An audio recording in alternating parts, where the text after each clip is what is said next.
Bien, señores, aquí de regreso con Matinal. Gracias por seguir con nosotros. Le damos la bienvenida a nuestro primer invitado del día. Se trata de Melanio Paredes, exministro de Educación y exministro de Industria y Comercio, miembro del Comité Político del Partido de la Liberación Dominicana. Bienvenido, un placer tenerle con nosotros. Buenos días, Buenos Laura, días. Caminero, Geraldine, a los amigos de Telemicro. Bueno, lo que queremos saber ahora, antes de ayer fue el lunes, hoy es miércoles. El lunes pasado se celebró la reunión del comité político para delinear ya lo que va a devenir a partir del próximo año, que se inicia, y hay unas elecciones internas también para escoger Para este fin de semana. para este fin de semana. ¿Cómo está ese proceso? Y es bueno consignar que se decía que el PLD estaba adelantándose, violentando la ley electoral y demás. Sin embargo, ya hay calendario electoral. Esta semana la Junta aprobó. Ay, ¿eso qué tiene que ver, don Melanio? Bueno, que estamos... ¿Por qué puede haber calendario y que haya una irregularidad? Estamos a 14 meses de las elecciones municipales y a 11 meses de entregar las propuestas de alianza. O sea, estamos al doblar de la esquina. Bueno, pero específicamente lo que se le ha criticado a este proceso del PLD, y que de hecho, a propósito del calendario, el PLD tiene que trazar su ruta de cómo es que va a pasar estos temas por la ley de partidos. Así es.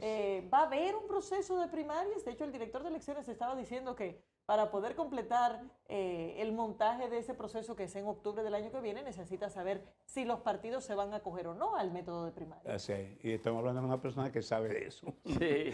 Mira, efectivamente, el PLD termina su 9º congreso, que inició en diciembre del 2020.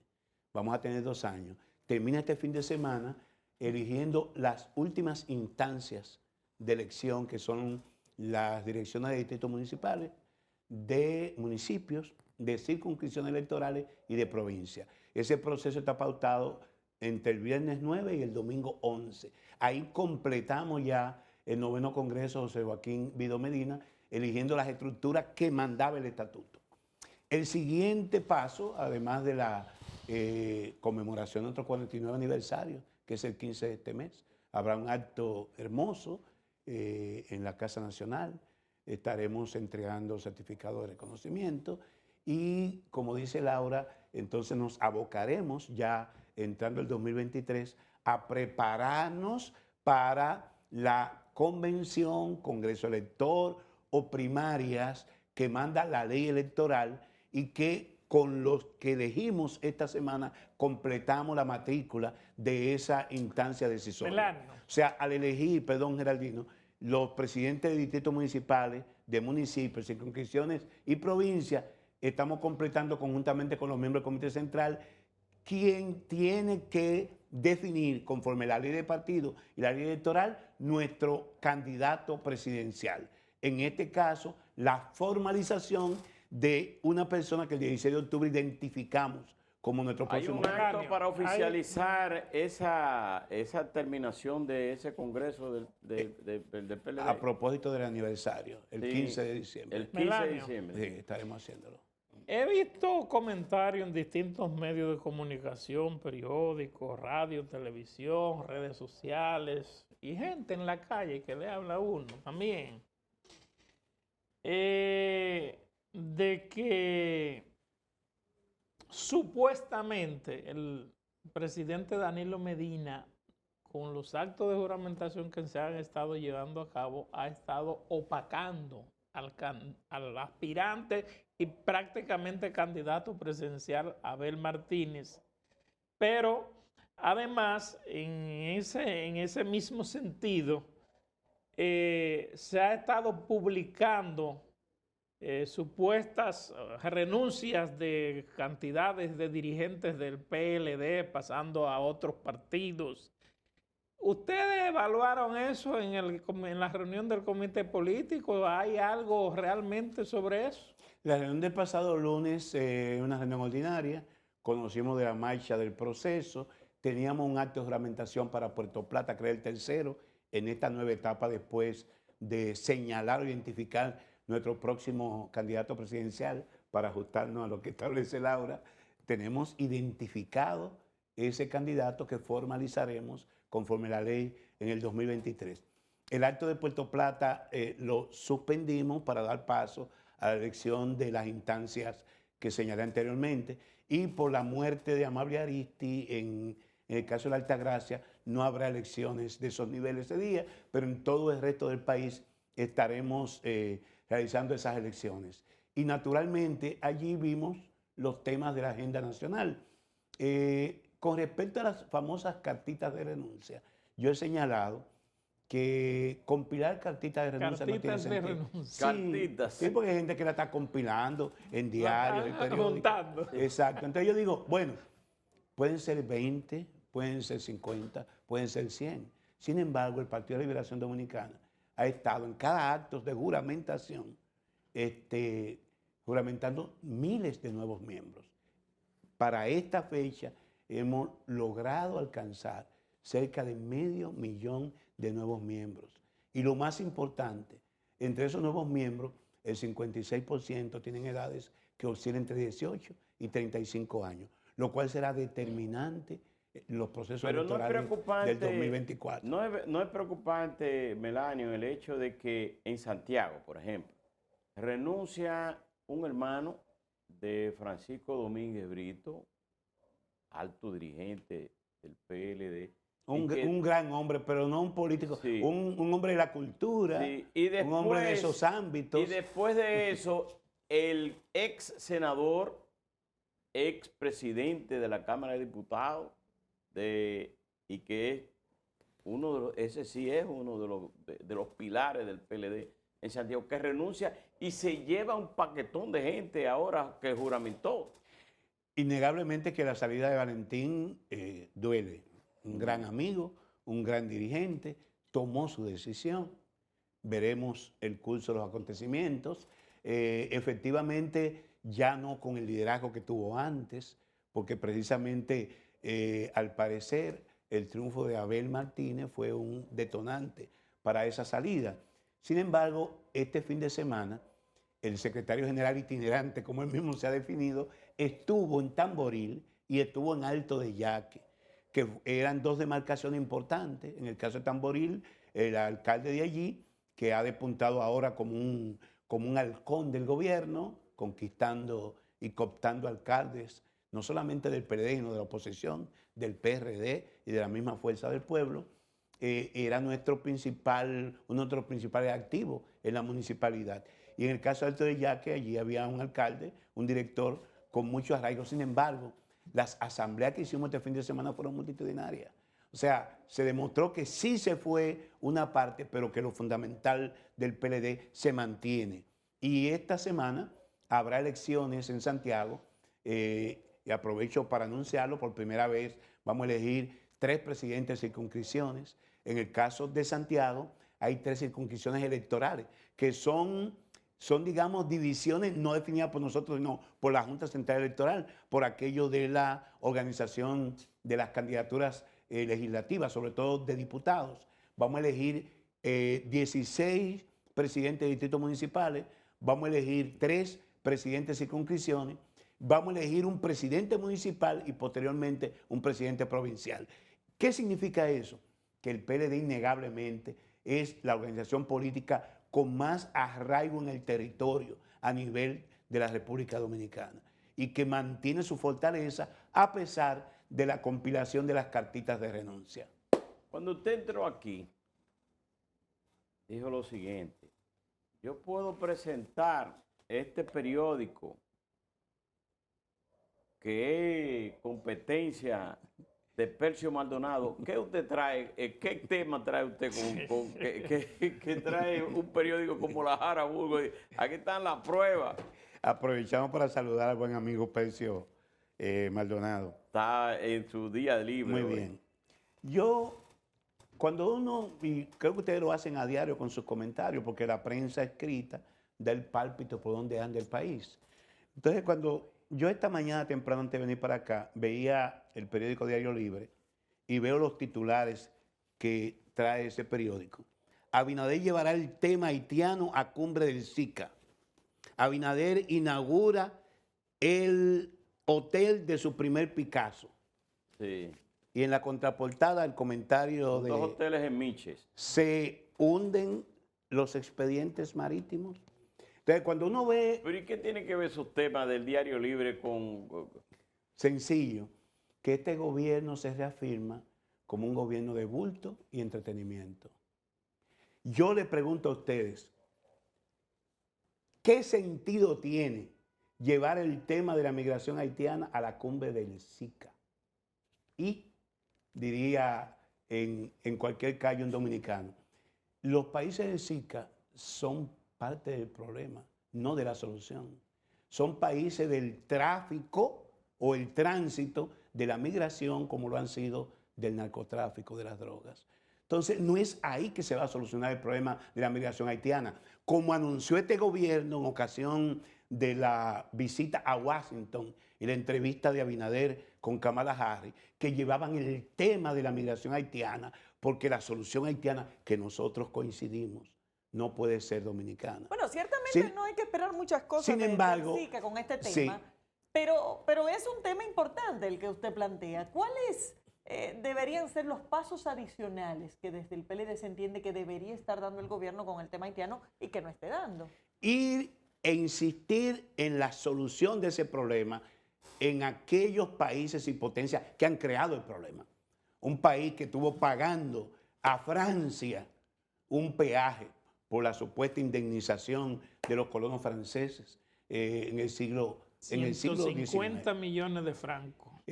Los problemas de que mucha migración haitiana con vocación a irse a Canadá, a Estados Unidos o al propio Francia, son devueltos, son retornados a ese país y se le ponen impedimentos y quieren que República Dominicana se convierta en campo de refugiados. Es ahí donde hay que insistir, en unas Naciones Unidas que aborde el tema, lo pone en agenda, pero no evacúa ninguna solución. Pero el gobierno ha estado muy activo en esos temas. Ha estado activo con retórica, con bulto, pero ninguna acción concreta que obligue. Por ejemplo, hemos visto ahora cómo la propia Embajada de los Estados Unidos hace un comunicado, el gobierno responde con aparente hidalguía, rechazando las imputaciones, pero viene inmediatamente una general de 5 estrellas y todo parece volver al nivel de las aguas. ¿Por qué? Porque en definitiva este gobierno no tiene los suficientes pantalones ni el coraje para enfrentar una situación que se le ha estado pidiendo. En el caso de... Y se ha detenido las deportaciones. Entonces, hay una situación real. Pero lo del muro. En ese mismo periodo. Lo del muro. ¿El muro ha resuelto el problema de la porosidad de esa frontera? No. Las denuncias que se hacen en el listín diario. El muro no está hecho. ¿Eh? El muro no está hecho. Bueno, pero se habló como la panacea.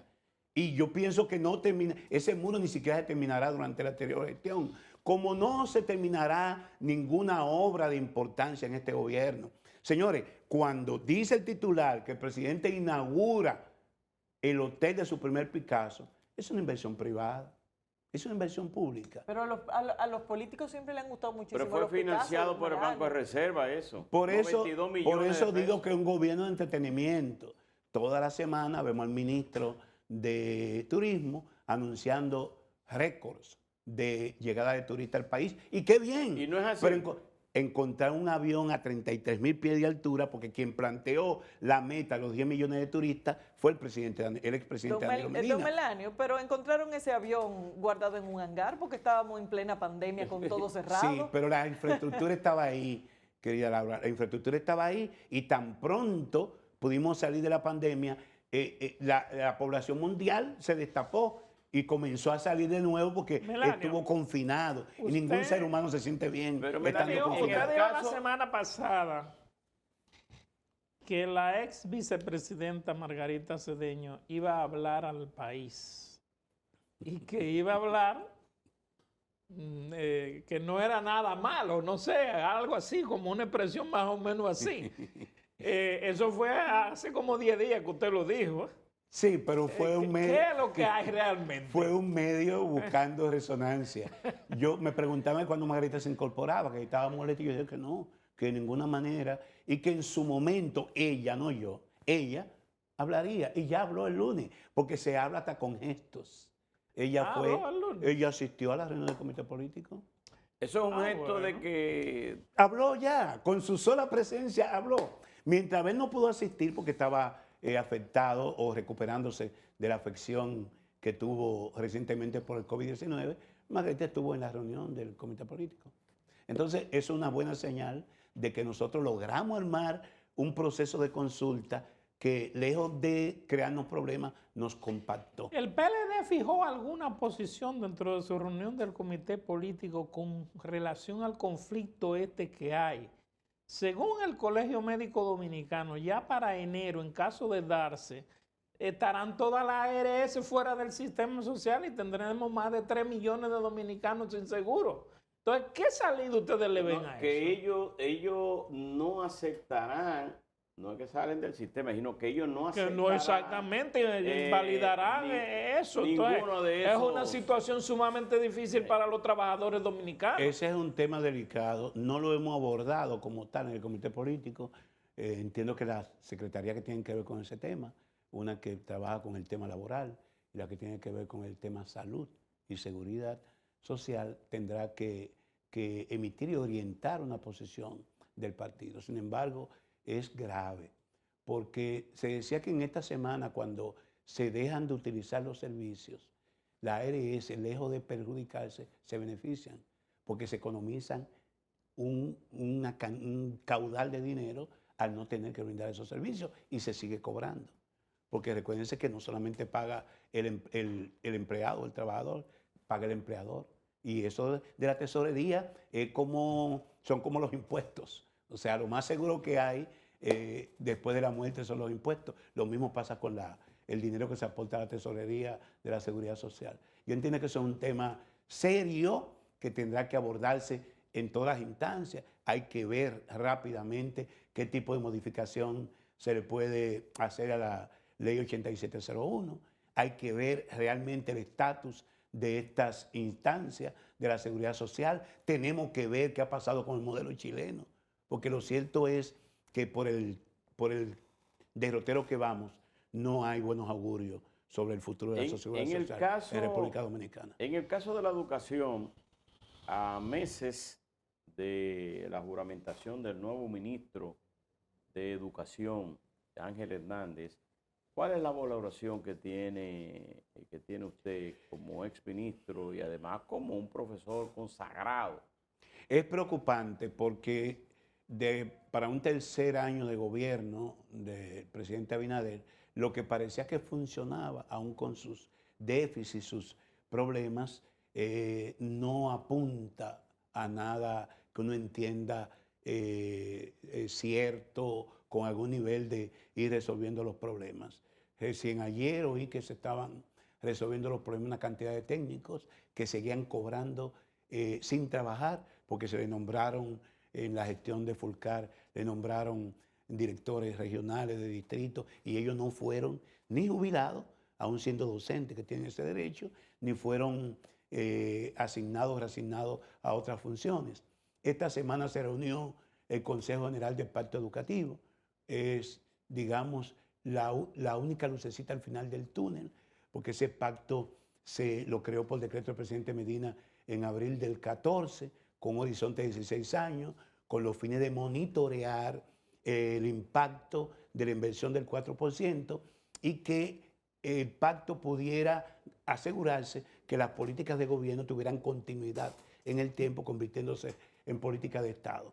Ese pacto vio una presentación que hizo un viceministro del Ministerio de Planificación y Economía para un sistema de monitoreo y evaluación del pacto. Estamos a mitad de recorrido de los 18 años, de los 16 años ya estamos en el 8º año del pacto y ojalá que a partir de esos esfuerzos podamos relanzar la educación dominicana para no solo ubicarnos en lo fundamental que es el aprendizaje de los niños y niñas en las aulas, sino que podamos salir del piso en que no hemos encontrado en materia del desempeño de nuestros alumnos Usted que ha en las estado escuelas siempre públicas. en el área de educación, ¿qué informes tienen ustedes actualmente dentro del sistema de educación con respecto al tema de la tanda extendida de educación, el alimento escolar, los textos escolares, las pruebas PISA? ¿Cómo vamos nosotros en este momento